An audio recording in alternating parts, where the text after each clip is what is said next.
shaped the roles women are allowed to play, what they wear, what they say, and how much of their own lives they are allowed to control. And this didn't just happen a long time ago. It's still happening. Today.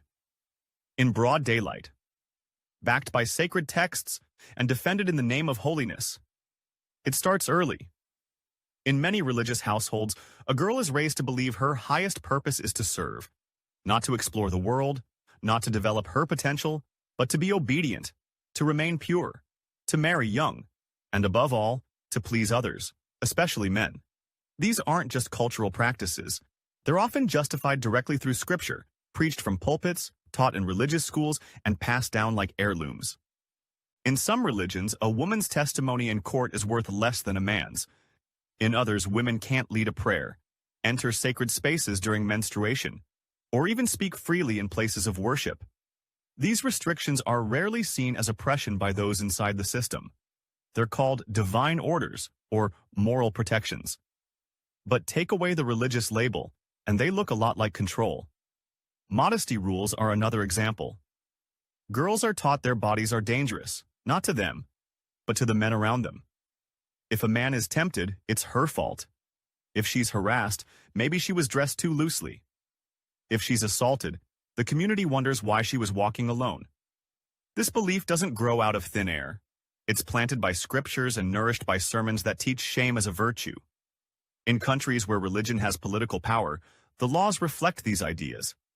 In Iran, women are forced to cover their hair or risk arrest. In Saudi Arabia, it was only recently that women were allowed to drive. In parts of India, widows are still shunned because their husband's death is seen as a reflection of their own karma. These aren't just social customs. They are soaked in theology. Even in more developed countries where laws are more equal, religion still finds ways to whisper into women's lives. Through guilt, through pressure, through the promise that a good woman is a quiet one, a humble one, a forgiving one, a woman who suffers well, a woman who stays. Look at how religion treats sexuality. Men are allowed to fall, to fail, to be forgiven. Women are expected to be perfect. Virginity is sacred if you're a girl. It's irrelevant if you're a boy. And when women step outside those boundaries, they aren't just judged. They're labeled. They're punished. Sometimes ostracized, sometimes worse. Many religious texts are full of stories where women are given away as prizes, blamed for the downfall of men, or used as lessons in obedience. These stories are not harmless. When you tell a society that a woman's role is to submit, that message seeps into everything.